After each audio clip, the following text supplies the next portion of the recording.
తులారాశి వారికి మార్చి 15, 16, 17, 18 తేదీలలో ఎస్ అనే వ్యక్తి ద్వారా మీకు జరిగేది ఇదేనండి. కానీ ఈ పేరు గల స్త్రీతోటి మాత్రం చాలా అంటే చాలా జాగ్రత్తగా ఉండండి. ఈ వీడియో ఒంటరిగా మాత్రమే చూడండి. మీ చుట్టుపక్కల ఎవ్వరూ లేకుండా ఏకాంతంగా కూర్చొని చూసే ప్రయత్నం అయితే చేయండి. మీకు వచ్చే అదృష్టాలను ఎలా దక్కించుకోవాలి, జరిగే నష్టాల నుంచి ఏ విధంగా బయటపడాలి, కష్టాలను ఎటువంటి పరిహారాలు చేసుకుంటే దూరం చేసుకోవచ్చు, అలాగే మీ జీవితంలో ఎవరు మీకు శత్రువులుగా మారబోతున్నారు, మీ యొక్క శ్రేయస్సు కోరుకునేవారు ఎవరు, ఇటువంటి పూర్తి ఇన్ఫర్మేషన్ అనేది మీకు ఈ వీడియోలో జ్యోతిష్యులను సంప్రదించి మీ ముందుకు తీసుకురావడం అయితే జరిగిందండి. ఈ వీడియో మీ కంట పడింది అంటే కనుక ఈశ్వరుని అనుగ్రహం మీ అందు ఉంది కాబట్టే ఈ వీడియో మీ కంట పడింది అని చెప్పి భావించి వీడియోని ఎక్కడా కూడా మీరు స్కిప్ చేయకుండా చివరి వరకు చూసే ప్రయత్నం అయితే చేయండి. అప్పుడే మీకు పూర్తి వివరాలు అనేవి తెలుస్తాయి. ఇక ఆలస్యం చేయకుండా వీడియోలోకి అయితే వెళ్ళిపోదాం. వీడియోలోకి వెళ్లే ముందు ఒక చిన్న రిక్వెస్ట్ అండి. మొదటిసారి మన ఛానల్లోకి వచ్చినట్లయితే మన ఛానల్ని సబ్స్క్రైబ్ చేసుకొని ఈ వీడియోకి ఒక లైక్ ఇచ్చి హైప్ ఇచ్చి కింద కామెంట్ సెక్షన్లో ఓం నమః శివాయ అని చెప్పి కామెంట్ చేయడం మాత్రం అస్సలు మర్చిపోవద్దు. తులారాశి వారిని మనం ఇప్పుడు ప్రస్తుతం గురించి మాట్లాడుకుందాం. గతంలో నష్టం జరగని, లాభం జరగని, లేదంటే కనుక ఎవరితోనైనా గొడవలు జరగని, శత్రుత్వాలు జరగని, తప్పు జరగని, ఒప్పు జరగని, దాన్ని గురించి మనం ఏది కూడా ఇప్పుడు మార్చలేము. అలాగే దాని గురించి ఆలోచించడం వల్ల కూడా మనకు ఎటువంటి ఉపయోగం లేదు. భవిష్యత్తుని ఎలా బంగారంలా మార్చుకోవాలి, ప్రస్తుతం ఏం జరుగుతుంది అనే దాని గురించి ఇప్పుడు మనం మాట్లాడుకుందాం. తులారాశి వారు ప్రస్తుతం ఇప్పుడు ప్రజెంట్ అయితే కొంచెం టెన్షన్ లైఫ్ని అయితే అనుభవిస్తున్నారు. కానీ పైకి మాత్రం ఎటువంటి టెన్షన్ లేకుండా హ్యాపీగా ఉన్నట్లుగా మనసుకి అనిపిస్తుంది. కానీ మీకు నిజానికి చెప్పాలి అంటే ఒక టెన్షన్ లైఫ్ అయితే మీకు గడుస్తూ ఉంది. ఎందుకు టెన్షన్ అనే మాటకి వస్తే కొంచెం హెల్త్ పరంగా ఆడవాళ్ళకి టెన్షన్, అలాగే మగవాళ్ళకి కొంచెం ఆర్థిక పరమైన టెన్షన్. అంటే డబ్బు లేక ఇబ్బంది పడుతున్నారా అంటే వీరికి చేతిలో ఎప్పుడూ కూడా అవసరానికి తగినంత డబ్బు ఉంటూనే ఉంటుంది.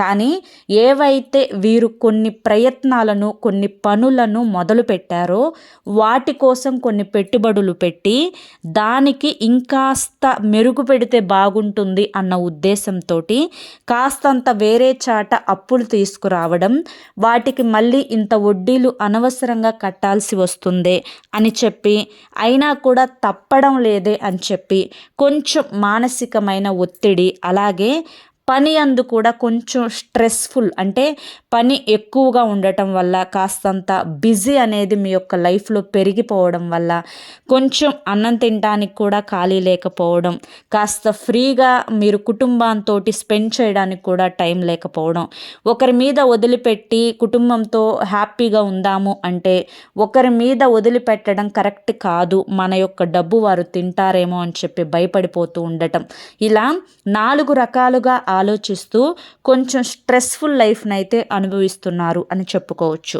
ఇటు ఆడవాళ్ళని చూసుకున్నా కానీ నాకేదన్నా అయిపోతుందేమో, నాకేదన్నా జరిగిపోతుందేమో, నాకేదన్నా అయితే నా పిల్లలకి ఎలా, నా ఆరోగ్యం నాకు ఇలా ఉంటుంది అని చెప్పి అక్కడ ఘోరంత మాత్రమే ఉంటుంది. కానీ భయము, కంగారు, ఆందోళన అనేవి కొంచెం ఎక్కువగా అనిపిస్తూ ఉంటాయన్నమాట. దీన్నే ఒక రకమైనటువంటి యాంగ్జైటీ అంటాము. ఈ యాంగ్జైటీలో కొంచెం ఇబ్బంది పడుతూ ఉన్నారు. ఇది మనం చెప్పుకోవడానికి చిన్నగా అనిపించినప్పటికీ వారు మాత్రం దీని గురించి చాలా తీవ్రంగా ఆలోచిస్తూ ఉంటారన్నమాట. కాబట్టి తులారాశి వారి యొక్క మానసిక స్థితి అనేది కొంచెం స్ట్రెస్ఫుల్గా, ఆందోళనకరంగా, భయంకరంగా నడుస్తూ ఉంది ఇప్పుడు.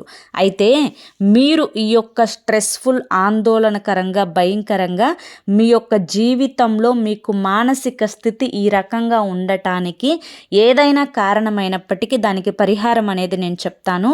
అది ఒక్కటి చేసుకుంటే చాలండి, మీ యొక్క జీవితం చాలా ప్రశాంతకరంగా మారుతుందన్నమాట. అలాగే దీనికి ఒక కారణం మీకుండే నరదిష్టి.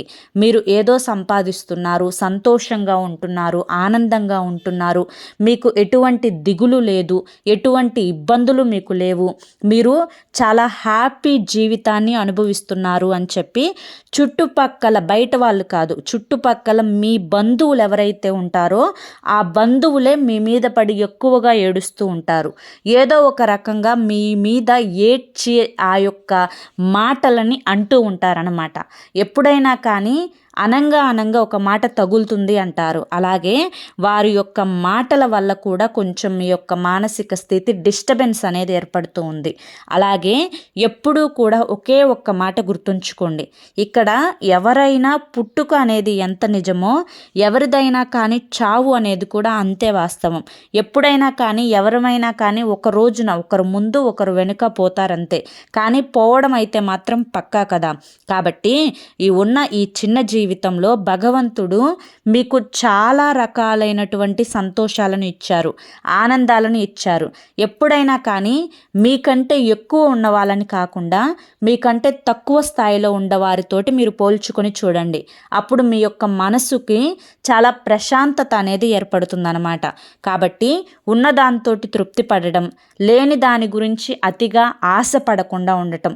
ఎందుకు ఈ మాట చెప్తున్నాను అంటే కనుక తులారాశి వారికి ఏంటి అంటే ఒకరి చేత మాట అనిపించుకోవడం ఇష్టం ఉండదు. ఒకరి కింద చెయ్యి చాపి ఏదైనా కానీ వస్తువైనా, బంగారమైనా, లేకుంటే డబ్బైనా, లేదంటే కనుక ఏదన్నా ఒక చిన్న అవసరం కోసం ఎదుటి వారి దగ్గరికి వెళ్ళి తల దించుకొని అడగాలి అన్నా కూడా ఇష్టం ఉండదు అనమాట. కాబట్టి వీరి యొక్క మానసిక స్థితికి తగ్గట్లుగా ఎప్పుడైనా కానీ మేమే కష్టపడాలి, మేమే చెయ్యాలి, మేము ఎదుటి వారికి అవసరమైతే సహాయం చేసే స్థాయిలో ఉండాలి తప్ప ఎదుటి వారి కింద మేము ఏ రోజు కూడా లొంగి బ్రతకకూడదు. మాకంటూ ఒక ఐడెంటిటీని ఏర్పరచుకోవాలి. మా అవసరాల కోసమైనా ఆడవాళ్ళైనా కానీ మా అవసరాల కోసమైనా మేము సంపాదించుకోవాలి. ఆడవాళ్ళకి ఏంటంటే భర్తల మీద ఆధారపడటం కూడా ఇష్టం ఉండదన్నమాట. అంత ఇండిపెండెంట్గా బ్రతకడానికి ఇష్టపడతారు.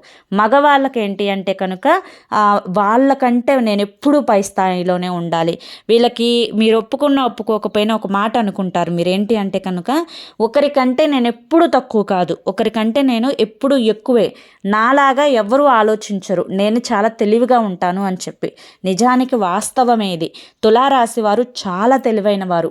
కష్టాన్ని, నష్టాన్ని, దుఃఖాన్ని, సుఖాన్ని అన్నింటినీ కూడా బ్యాలెన్స్డ్గా లీడ్ చేయగలిగే మానసిక స్థితి కలిగిన వారు తులారాశి వారు. కాబట్టి వీరికి సంపాదించడం చాలా బాగా తెలుసు. ఆ డబ్బుని ఎన్ని రకాలుగా ఉపయోగకరంగా వాడాలో కూడా తెలుసు. డబ్బుని పెంచుకోవడం తెలుసు. అందుకనే తులారాశి వారిలో మనం గమనించుకున్నట్లయితే సొంతంగా వారి కాళ్ళ మీద బిజినెస్ చేసుకునే వాళ్ళు ఎక్కువగా ఉంటారు. ఒకరి కింద పనిచేసే వాళ్ళు చాలా తక్కువగా ఉంటారు. ఏదైనా కానీ చిన్నదైనా కానీ వారి సొంతంగానే పెట్టుకుంటారు. ఇప్పుడు కూరగాయల కొట్టు అయినా కానీ, లేకుంటే కనుక ఇప్పుడు పూలు అమ్ముకోవడం అయినా కానీ, ఏదైనా కానీ తప్పేం లేదు. ఏ పనైనా కానీ వారి కాళ్ళ మీద వారు నిలబడగలిగే మానసిక స్థితి కలిగిన వారన్నమాట తులారాశి వారు. కాబట్టి వీరికి ఇండిపెండెంట్గా బ్రతకడం అంటే చాలా ఇష్టం.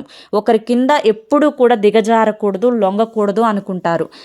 మేము బెస్ట్ అనే ఫీల్ అవుతూ ఉంటారు. కానీ ఏదో మమ్మల్ని ఇబ్బంది పెడుతుంది, ఏదో ఒకటి మమ్మల్ని తీస్తుంది, ఏదో మానసిక సమస్య మమ్మల్ని మనశ్శాంతిగా ఉండనివ్వకుండా చేస్తుంది.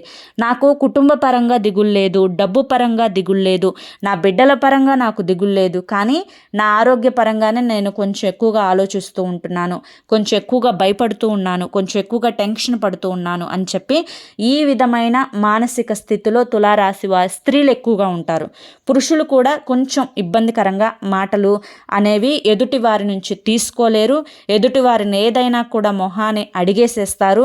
ఎదుటి వారిని కాలర్ పట్టుకొని నిలదీయగలిగే శక్తి అనేది ఉంటుందన్నమాట తులారాశి వారికి. అంటే అంత డేర్ అండ్ డాషింగ్ పర్సన్స్ అనమాట.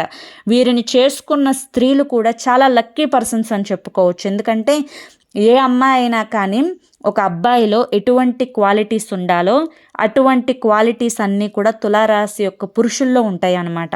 అందానికి అందం ఉంటుంది, మాట తీరు చక్కగా ఉంటుంది, క్రమశిక్షణ ఉంటుంది. ఏదైనా ఒక తప్పు చేస్తున్నాము అని వాళ్ళకు అనిపిస్తే ఆ తప్పుని వెంటనే వారికి వారే అంగీకరించుకొని మరొకసారి ఆ తప్పు నేను చేయకూడదు అని చెప్పి డిసైడ్ అయ్యే మనస్తత్వం ఉంటుంది. 10 మందికైనా సమాధానం ధైర్యంగా చెప్పగలిగేటువంటి ఆ ధైర్యం, ఆ తెలివితేటలు, ఆ మేధాశక్తి ప్రతిదీ కూడా ఇది ఉంది ఇది లేదు అనుకోవటానికి లేదు. అందం దగ్గర నుంచి తెలివితేటల వరకు, డబ్బు సంపాదించే విషయం దగ్గర నుంచి అవసరమైనప్పుడు ఎంతైనా ఖర్చు పెట్టే మానసిక స్థితి వరకు ప్రతిదీ కూడా ఆడవారికి నచ్చేటట్లుగా తులారాశి వారు ఉంటారు. కాబట్టి తులారాశి వారిని కేవలం భార్య మాత్రమే కాదు, కొంచెం బయట స్త్రీలు కూడా ఇష్టపడుతూ ఉంటారనమాట.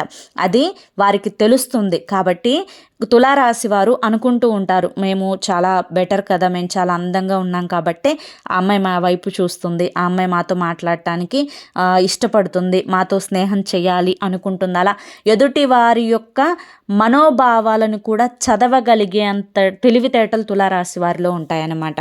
కాబట్టి ఇప్పుడు ప్రజెంట్ అయితే వారిలో ఇదైతే జరుగుతుందండి. మీ యొక్క ఇబ్బందులను తొలగించుకోవడానికి, మీ యొక్క మానసిక స్థితి అనేది మీకు తగ్గట్లుగా అనుకూలంగా మార్చుకోవడానికి, ఏదైనా కూడా మీరు ధైర్యంగా ఉండటానికి నేను చెప్పిన ఈ చిన్న పరిహారాలు అయితే పాటించండి. మీకు నరదిష్టి ఎక్కువగా ఉంది కాబట్టి బయటకు వెళ్ళేటప్పుడు ఒక్కరోజు కూడా మిస్ కాకుండా ఇంట్లో ఉన్న స్త్రీలైనా కానీ నిత్యం సింధూరాన్ని ధరించండి. అది కూడా ఆంజనేయ స్వామి పాదాల దగ్గర పెట్టండి ఆ సింధూరాన్ని. అది నిత్యం ధరించండి. ఇది మీరు మొదట చేయవలసింది. తరువాత మీ యొక్క పర్సు ఏదైతే ఉంటుందో ఆ యొక్క పర్సులో 2 లవంగాలు, మగవాళ్ళైనా ఆడవాళ్ళు ఒకళ్ళు జాబ్కి వెళ్ళే వాళ్ళైనా కానీ 2 లవంగాలు జేబులో ఎప్పుడూ కూడా పర్సులో పెట్టుకునే ప్రయత్నం చేయండి. దీనివల్ల ఏంటి అంటే ఖర్చులు తగ్గిపోతాయి, మీ వైపు ధనాకర్షణ శక్తి అనేది పెరుగుతుంది. చేసే పనుల్లో, వృత్తి ఉద్యోగ వ్యాపారాలు, ఇక్కడ లవంగాలు పెట్టుకుంటేనే కోట్లు వస్తాయి, లక్షలు వస్తాయని నేను చెప్పట్లేదండి. కానీ వీటి వెనుక కూడా కొంత సైంటిఫిక్ రీజన్ ఉంటుంది.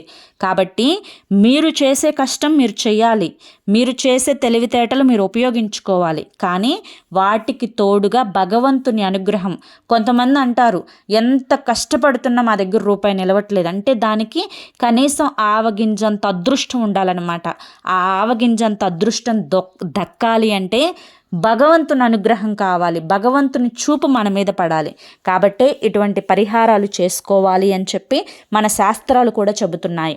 కాబట్టి 2 లవంగాలు ఎప్పుడూ కూడా పర్సులో పెట్టుకునే ప్రయత్నం చేయండి. అలాగే ప్రతి శుక్రవారం గుర్తుంచుకొని సంధ్యా సమయంలో ఆడవాళ్ళైతే కనుక సంధ్యా సమయంలో లక్ష్మీదేవి యొక్క చిత్రపటానికి ఎరుపు రంగు పుష్పాలతోటి అలంకరించుకొని పాలతో చేసినటువంటి నైవేద్యాన్ని సమర్పించి తరువాత సంధ్యా దీపాన్ని వెలిగించి కనకధార స్తోత్రాన్ని పఠించండి. ఈ విధంగా పఠించడం వల్ల మీ ఇంట్లో ఉండే నెగిటివిటీ బయటకు వెళ్ళిపోతుంది, మీ ఇంట్లో ఉండే జ్యేష్ఠాదేవి బయటకు వెళ్ళిపోతుంది, లక్ష్మీదేవి అనుగ్రహం మీకు కలుగుతుంది. పురుషులు కూడా అంతేనండి. మీరు వ్యాపార స్థలంలో మీరు లక్ష్మీదేవి చిత్రపటాన్ని ఏర్పరచుకొని శుక్రవారం సంధ్యా సమయంలో మీరు లక్ష్మీదేవి యొక్క చిత్రపటం ముందు ఆవు నేతితోటి దీపారాధన చేయండి. కుదిరితే లక్ష్మీదేవి అష్టోత్తర నామాలు కానీ లేదంటే కనకధార స్తోత్రం కానీ చదువుకునే ప్రయత్నం చేయండి. దీనివల్ల మీరు ఇది చదువుకోవడం స్టార్ట్ చేయండి. మొదట ఎంతటి మార్పు మీ జీవితంలో కలుగుతుందో, ఆర్థికంగా మానసికంగా చాలా బలంగా ఉంటారు. ఇక మీ యొక్క మానసికమైనటువంటి ఆందోళనలు, భయం, కంగారు, యాంగ్జైటీ, నాకేమన్నా అయిపోతుందేమో అని చెప్పి టెన్షన్, ఇవన్నీ కూడా పోవడానికి ప్రతి శనివారం కూడా ఆంజనేయ స్వామి గుడికి వెళ్ళి 5 ప్రదక్షిణలు చేసి స్వామివారిని దర్శించుకోండి. చాలు, దర్శించుకొని ఒక 5 నిమిషాలు స్వామివారి యొక్క ముందు కూర్చొని ఆయన రూపాన్ని చూడండి. ఈ విధంగా చూస్తే మీ యొక్క ఒంటిని ఆవహించినటువంటి నెగిటివ్ ఎనర్జీ, దిష్టి దోషము, అలాగే ఎవరైనా చెడు ప్రయత్నాలు, చెడు ప్రయోగాలు చేసినా, ఎవరి ఏడుపులైనా ఉన్నా కానీ అవన్నీ కూడా పూర్తిగా వెళ్ళిపోయి మీకు ఆంజనేయ స్వామి యొక్క అభయం అనేది దొరుకుతుందన్నమాట. కాబట్టి ఖచ్చితంగా ఈ విధమైన ప్రయత్నం చేయండి. అర్థమైందా? కింద ఈ చిన్న చిన్న పరిహారాలు చేసుకోండి. గోమాతకు సేవ చేసుకోండి, గోమాతకు ఆహారాన్ని తినిపించండి. ఈ చిన్న చిన్న ప్రయత్నాలు, ఈ చిన్న చిన్న మార్పులు మీ జీవితంలో చేసుకోవడం వల్ల మీ జీవితం ఆనందకరంగా మారుతుంది, మనశ్శాంతి దక్కుతుంది, ఆందోళన తగ్గుతుంది, చాలా సంతోషకరంగా మనస్ఫూర్తిగా సంతోషకరంగా ఉంటారు. లక్ష్మీదేవి కటాక్షం అనేది లభిస్తుంది, నరదిష్టి కూడా తొలగిపోతుంది. ఇక ఈ ఎస్ అనే వ్యక్తి ద్వారా మీకు, ఈ ఎస్ అనే వ్యక్తి ఒక స్త్రీ అనమాట, మీకు చాలా దగ్గరైన స్త్రీ అనమాట. తను మీ యొక్క భార్య అయినా కావచ్చు, మీ యొక్క ప్రాణ స్నేహితురాలైనా కావచ్చు, లేదంటే కనుక మీ యొక్క తల్లి అయినా కావచ్చు, లేకంటే కనుక మీ యొక్క తోబుట్టువైనా కావచ్చు, లేదంటే కనుక మీ చుట్టుపక్కల ఉండే మీ బంధుమిత్రులలో మీ శ్రేయస్సు కోరుకునేవారైనా కావచ్చు. ఈ ఎస్ అనే వ్యక్తి మీకు చాలా వరకు కూడా మంచి చేయాలని చూస్తుంది. తను చెప్పే మాటల వల్ల మీకు లాభం జరుగుతుంది. ఒకవేళ ఎస్ అనే వ్యక్తి మీకు కనుక లైఫ్ పార్ట్నర్ అయితే, ఎస్ అనే వ్యక్తి మా లైఫ్ పార్ట్నర్ అక్క అని చెప్పి కామెంట్ చేయండి. ఎందుకంటే మీ అంత అదృష్టవంతులు మరొకరు ఉండరు ఈ ఎస్ అనే వ్యక్తి కనుక మీ యొక్క లైఫ్ పార్ట్నర్ అయితే. ఎందుకంటే తనని చేసుకోవడం వల్ల మీకు కలుసుబాటుతనం చాలా ఎక్కువగా ఉంటుందన్నమాట. తను మీ జీవితంలోకి అడుగు పెట్టిన తర్వాత మీ జీవితం ఇంకా మెరుగ్గా తయారవుతుంది. కాబట్టి ఈ ఎస్ అనే వ్యక్తి మీ శ్రేయస్సు కోరుకునే వ్యక్తి. తన వల్ల, తన మాట వినడం వల్ల, తను చెప్పిన పనులు చేయడం వల్ల, తను చెప్పినట్లుగా మీ జీవితంలో కొన్ని పనులు చేయడం వల్ల, కొన్ని రకాలైన మార్పులు జరుపుకోవడం వల్ల మీకు అదృష్టం కలిసి వస్తుంది తప్ప ఎటువంటి నష్టం కలిసి రాదు. అలాగే ఎటువంటి నష్టం జరగదు. ఆ అదృష్టం కూడా కొన్ని లక్షలలో కలిసి వస్తుంది. అసలు తన మాట వింటే నాకు ఇంత మంచి జరిగిందా అని చెప్పి మీరే ఆశ్చర్యపోయేంత అదృష్టం మీకు దక్కుతుందన్నమాట. కాబట్టి ఈ ఎస్ అనే వ్యక్తి మీ జీవితంలో ఉంటే, అలా అని చెప్పి అందరినీ కూడా గుడ్డిగా నమ్మకూడదండి. జీవిత భాగస్వామిని అయితే గుడ్డిగా నమ్ముతాము, తల్లిదండ్రులను గుడ్డిగా నమ్ముతాం, తోబుట్టువులను గుడ్డిగా నమ్ముతాం. అలా అని చెప్పి బంధుమిత్రుల వాళ్ళని గుడ్డిగా నమ్మితే మన పొరపాటు అవుతుంది. కాబట్టి బంధుమిత్రుల వర్గంలో మీరు ఎస్ అనే వ్యక్తిని కనుక వారి మాట మీరు వినాలి అనుకుంటే కనుక, ఎందుకు వింటున్నాము, ఏ కారణం చేత వినాలి ఈ మాట, తన మాట వినడం వల్ల నాకు గతంలో నష్టం జరిగిందా, లాభం జరిగిందా, తన మాట నేను వినొచ్చా వినకూడదా, ఇటువంటివన్నీ క్యాలిక్యులేట్ చేసుకొని వినండి. అర్థమైంది కదా. ఇక అన్నింటికంటే ముఖ్యంగా ఈ పేరు గల స్త్రీతోటి చాలా జాగ్రత్తగా ఉండండి. ఆ పేరు గల స్త్రీ ఎవరు అంటే కనుక సి అనే అక్షరంతో స్టార్ట్ అవుతుంది. ఈ పేరు గల స్త్రీ మీ యొక్క పతనాన్ని కోరుకుంటుంది, మీ యొక్క నాశనాన్ని కోరుకుంటుంది, మీ కుటుంబం చల్లా చెదురైపోవాలని కోరుకుంటుంది. మీరు ఏదైతే చేయాలి అనుకుంటున్నారో ఆ పనిలో మీరు సక్సెస్ రావాలి అనుకుంటే, ఆ పనిలో మీరు ఫెయిల్ అవ్వాలని కోరుకుంటుంది. ఒక రకంగా మీ యొక్క మరణాన్ని కూడా కోరుకుంటుంది. తను మీ నుంచి ఎంతో లబ్ధి పొందిన స్త్రీనే, తను మీ నుంచి ఎన్నో నేర్చుకున్న స్త్రీనే, తను మిమ్మల్ని ఫాలో అయిన స్త్రీనే. కానీ ఇవాల్టి రోజున మీ యొక్క నష్టాన్ని కోరుకునే మీ యొక్క శత్రువుగా మారిందనమాట. కాబట్టి ఆ స్త్రీ పట్ల చాలా జాగ్రత్తగా ఉండండి. ఆ స్త్రీ మాయ మాటల్లో పడకండి. ఆ స్త్రీ చెప్పే మాటలు వినకండి. అలా అని చెప్పి సి అనే స్త్రీలందరూ కూడా చెడ్డవాళ్ళని నేను చెప్పట్లేదండి. దానికి కూడా అనుభవం ఉంటుంది కదా మీకు అన్నీ తెలుసు. ఎవరు మన వాళ్ళు, ఎవరు పరాయి వాళ్ళు, ఎవరు మన మంచి కోరుకునే వాళ్ళు, ఎవరు మన చెడు కోరుకునే వాళ్ళు, ఇవన్నీ కూడా మీకు అర్థమవుతాయి. దాన్ని బట్టి మీకు వారి నుంచి నష్టం కలుగుతుంది అనే ఒక ఆలోచన వస్తే వెంటనే దూరం పెట్టేసేయండి. అదొక్కటి చేయగలిగితే చాలు. మీ జీవితంలో ఈ ఒక్కటి తెలుసుకుంటే చాలు, చాలా చాలా చాలా సంతోషకరంగా మీ జీవితం మారుతుంది. ఆ విషయాన్ని గుర్తుంచుకోండి. ఎస్ అనే వ్యక్తి ద్వారా మంచి, సి అనే వ్యక్తి ద్వారా చెడు. ఈ విషయాలైతే పక్కాగా గుర్తుంచుకోండి. ఇక 15, 16, 17, 18 తేదీల్లో కుటుంబ పరంగా చాలా సంతోషంగా ఉంటుంది. ఇక వర్క్ పరంగా అంటే ఏదైతే వృత్తిలో ఉన్నారో కొంచెం టెన్షన్లు, కొంచెం స్ట్రెస్, కొంచెం ఆందోళన ఉంటాయి. కొంచెం ఒత్తిడిని తగ్గించుకోండి. టైంకి తినండి, టైంకి నిద్రపోండి. ఆరోగ్యం బాగుంటేనే డబ్బు తర్వాత సంపాదించుకోవచ్చు అనే నిజాన్ని గ్రహించండి. ఎవరి గురించి ఎక్కువగా ఆలోచించొద్దు. అలాగే విద్యార్థులకు కూడా అనుకూలంగానే ఉంటుంది. వ్యాపార రంగంలో ఉన్నవారికి కూడా బాగా కలిసి వచ్చే సమయమే. కాస్త కష్టపడాలి. కష్టపడితే ఇంకో 10 రూపాయలు ఎక్కువే వస్తాయి తప్ప పోవడం అనేది జరగదు. ఇక విద్యార్థులకి కొంచెం ఇప్పుడు ఎగ్జామ్స్ టైం ఉంది కాబట్టి కొంచెం కష్టపడి చదువుకుంటే ఆశించినంత మార్కులతోటి మంచి ఉత్తీర్ణత అయితే పొందుతారు. ఇక బంధుమిత్రుల వర్గాలతో చాలా జాగ్రత్తగా ఉండండి. ఎదుటి వారి గొడవల్లో ఎప్పుడు తలదూర్చొద్దు, ఎవరి గురించి అంతగా ఆలోచించొద్దు. ఇలా రోజు హ్యాపీగా గడిచిపోతుందా, ఈ క్షణం మంచిగా ఉన్నామా, ఇది చూసుకోండి. మీకు అంతా కూడా మంచి జరుగుతుంది, ఎటువంటి ఇబ్బందులు అయితే ఉండవన్నమాట. అర్థమైంది కదా. మరి తులారాశి వారికి ఈ వీడియో పూర్తిగా అర్థమైంది, నచ్చింది అనుకుంటున్నాను. తులారాశి వారికి ఈ వీడియో నచ్చింది అనిపిస్తే వీడియోకి ఒక లైక్ ఇవ్వండి. లైక్ ఇచ్చిన వెంటనే హైప్ అని వస్తుంది, హైప్ ఇవ్వండి. మీ యొక్క స్నేహితులలో కానీ బంధుమిత్రుల్లో కానీ కొంతమందికి తులారాశి వారు ఉంటారు కదా, మీకు తెలిసిన వారు, వారికి వీడియోని షేర్ చేయండి. మొదటిసారి మన ఛానల్లోకి వస్తే మన ఛానల్ని సబ్స్క్రైబ్ చేసుకుని సపోర్ట్ చేయండి. రేపు మరొక మంచి వీడియోతోటి మళ్ళీ కలుసుకుందాం. అంతవరకు కూడా పరమేశ్వరుని ఆశీస్సులు మీ మీద, మీ కుటుంబ సభ్యుల మీద ఎల్లకాలం ఉండాలి అని చెప్పి మనస్ఫూర్తిగా కోరుకుంటూ, అలాగే నేను చెప్పే ఈ యొక్క మాటలు ఏవైతే ఉన్నాయో అవి మీ యొక్క జీవితంలో జరుగుతున్నాయా లేదా అనేది కూడా నాకు ఖచ్చితంగా కింద కామెంట్ సెక్షన్లో అయితే షేర్ చేయండి. మరి రేపటి వీడియోలో మళ్ళీ కలుసుకుందాం. సర్వేజన సుఖినో భవంతు. ధన్యవాదములండి.